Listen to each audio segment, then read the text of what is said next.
post number here? Do you remember? Or I could just say VFW post in Sandusky. 2429? Okay, that's good. So I'll start off, and then you guys will ask questions. Absolutely. Sure. So we're at the VFW post in Sandusky. It's election season, as you know, and just 2 days to go until this Republican primary comes in for a landing. And so I attended church this morning in Columbus and have been making my way around, talking to my fellow veterans here. And we're not going to stop until the polls close on Tuesday night. What questions do you guys have for me? So you're traveling all around the state in Yeah. the past few weeks and months. What are you hearing are the top issues from Ohio voters in this election? Well, it's the economy. First and foremost, there's a woman that I was talking to in there who's on a fixed income, and her cost of her apartment keeps going up. And so this inflation is truly hurting people. She said to me she's considering living in her car, and I said, oh my gosh, let's not do that. And I said to the people around her table, you're going to make sure that she has a place to stay, right? But she's really worried because her rent keeps going up, but her fixed income is not going up. And so that's the real impact that this has. Had another guy who owns a excavating company, and he was talking about the fuel that goes in his backhoe and how much that costs. And he said, what's your solution? I said, well, more domestic production, for one. And that means drill for oil, drill for gas right here in the United States of America. And Ohio's a great place to do that. But after the economy, it's border security. People are very concerned about this, and for good reason. 200 people a day are dying from fentanyl overdoses. That's like a fully loaded passenger plane crashing every day. And if that was happening, we would ground all the aircraft, right? Like, you wouldn't just allow that to continue happening. We know where this is coming from. It's precursor chemicals from China mixed together in Mexico and smuggled across the border. Not to mention people on the terrorist watch list and people that are coming into this country and committing unspeakable acts like this murder in Georgia. The Butler County Sheriff here in Ohio did a traffic stop just a couple weeks ago. One of his deputies found enough fentanyl to kill 1.5 million people in the trunk of a Honda Civic on the side of Interstate 75. I mean, that's astounding. And this administration has done really nothing to stop it. And so they're talking about, well, we need congressional authorization, whatever else. Joe Biden today, President Biden could deploy members of the military to the border. This is not an extreme idea. I served on the border as part of a counter-narcotics task force. So the president could order this tomorrow. We could have 3 divisions down there with rolls of barbed wire and fence posts to secure this border until the fence can be finished, until the wall can be finished, and until we can put in place the policies that will make it clear that you're not allowed to come into this country and break our laws, and you won't benefit if you do. And then we need to, of course, deport those that are here illegally. The third one is parents' rights, and it's shocking to me that we even need to talk about this. It's like a sign of how far our nation has slipped. But I'm a father. I've got an 8-year-old, a 10-year-old, and a 12-year-old, and Lauren and I, my wife and I, we want our children to be raised with our values. That's something all Americans want, I think. We've got bureaucrats that think that it's okay to indoctrinate our children. It's time that we put our foot down and say, no, we insist on our children being educated. And any classroom that thinks it's okay to teach children to hate each other based on some radical DEI agenda, that's craziness.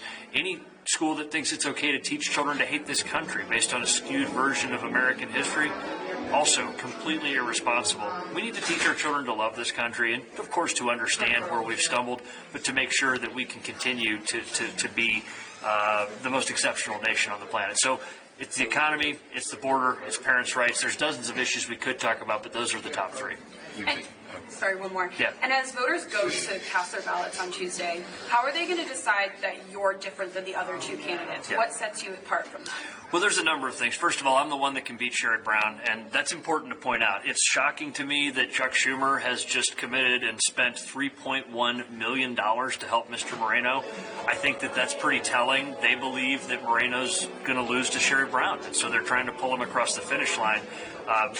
We need somebody that can actually beat Brown. I'm the one that can do that, but just beating him's not good enough. The other thing that really distinguishes me from these other guys is that they're spending a ton of money, both Moreno and Dolan, to try to convince people that they're conservatives. Now listen, I just am. I am a conservative with a 100% pro-life voting record and endorsed by Right to Life, with a 100% pro-gun voting record and endorsed by Buckeye Firearms with an A rating from the NRA. I stand up and fight for our conservative values, not just come primary season, but consistently, because we've got a country to save. The other differentiator is that I'm the only one in this race who's not a millionaire. Nothing wrong with being financially successful. But I think that having somebody in the Senate who doesn't really understand the struggles that Ohioans face is problematic. There's already 52 millionaires out of 100 in the U.S. Senate. You know what there aren't? There's nobody that still wears the uniform. And as a veteran, I think that that'll be an important perspective as well. I'll be the first Green Beret to ever serve in the U.S. Senate in history. That special ops experience will be valuable. But I'll be the only one out of 100 members in that chamber that still serves as a reservist. And again, I think that that is valuable as well. And so that's another thing that differentiates me. Maybe the final one, it's really interesting. In a three-way Republican primary, I'm the only one who's never been a Democrat. Both of my opponents have been registered Democrats within the last 2 decades. Again, people change, whatever else, but it's up to them to explain that. I'm a lifelong Republican and always will be. I was going to ask about, I just follow up on what you said. Yeah. First, you mentioned the Green Beret stuff. You've been handing out challenge coins to some of the people here. I was wondering if you could show us one of the challenge coins you have. Yeah, absolutely. So this is a tradition in the military. Usually the unit commander will have them and give them out to people for like recognition of a job well done, that kind of thing. And so it's become a tradition in the military, in law enforcement. It's just kind of a little trinket. And of course, these are something I pay for myself. My campaign does. But this is the I voted sticker that, because I'm the Ohio Secretary of State, Ohioans know that as an iconic thing that you get when you go to vote. And then these are the different units that I've been in, not all military units, the Eagle Scout rank, because I'm an Eagle Scout. I still go teach Citizenship Merit Badge at summer camp. 101st Airborne Division, the Special Forces, Green Berets, and then Ohio State. And then I put a bottle opener in there for when you're off duty. So this is a useful challenge coin as well. And the tradition in the military is if somebody gives you a challenge coin and if you don't have it, you got to either buy the round of drinks or knock out some push-ups. So when I give that to somebody, it's a thing to add to their collection, but it's kind of fun too. Yeah. And then the next one, just off, defining yourself as a conservative in a crowded primary. You serve under Governor DeWine, who's endorsed another candidate in this race. You've been endorsed by President Trump previously, and you support President Trump, and he's endorsed another candidate in this race. Yeah. What does that say about your brand of conservatism? Well, to be clear, I don't really serve under DeWine, and this is the system in Ohio is that I'm a independently elected constitutional office holder as the Ohio Secretary of State, so I'm not part of his cabinet, or he's independently elected separately, and we've disagreed plenty. Most profoundly recently with his decision to veto this bill to protect children. I think that was a horrendous decision that he made, and thank God our state legislature overrode that. But listen, endorsements are just what they look like. It's one politician supporting another. Most voters don't go into a voting booth and make their mind up based on an endorsement. And there's always this temptation to try to find like what's the box, what's the lane, whatever else. That's a vast oversimplification of this. I'm an Ohio conservative.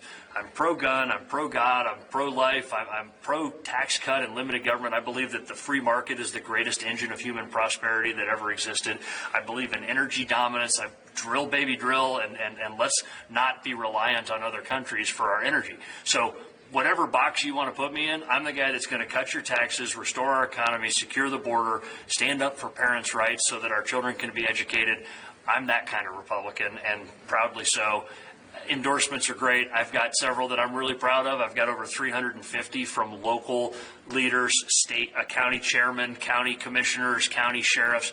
Proud to have Sheriff Jones, the Butler County Sheriff. He's well known, wears this big cowboy hat, and he's a very law and order sheriff. His issue's always been the border. But again, endorsements are not the thing that most people make their decision based on. And it feels like one of my opponents in particular is trying to hide behind endorsements because he's got a pretty liberal record that he doesn't really want to explain. And that's Moreno, has supported wind and solar subsidies, sat on a board that gave millions of dollars to Planned Parenthood, literally made fun of gun owners and says, who needs 100 rounds to shoot a deer? Because the guy evidently doesn't understand what the Second Amendment really means.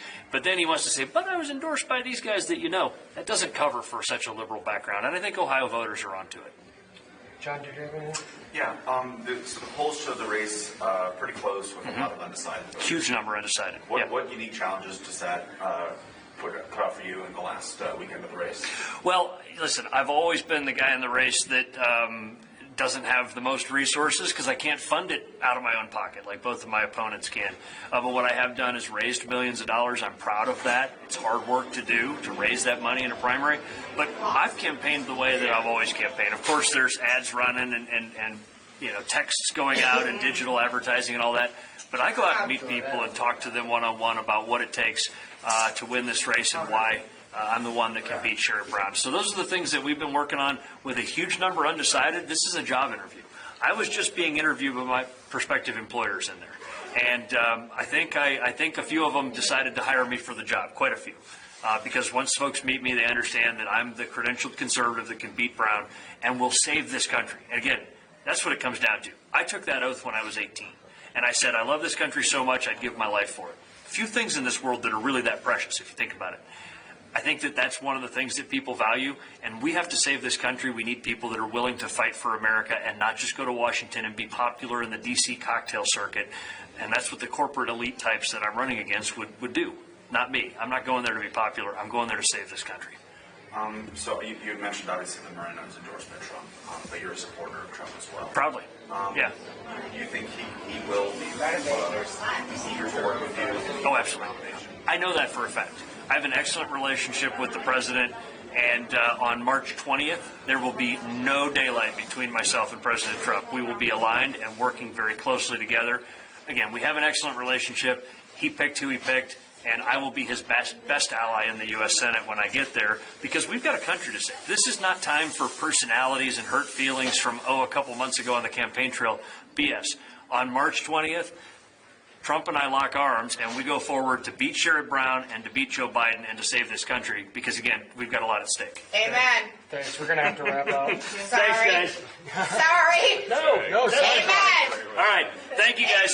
Amen. Appreciate it. Thank you, sir. Thank you, Ben. See ya. Are you coming to the next one? Yeah. Yeah.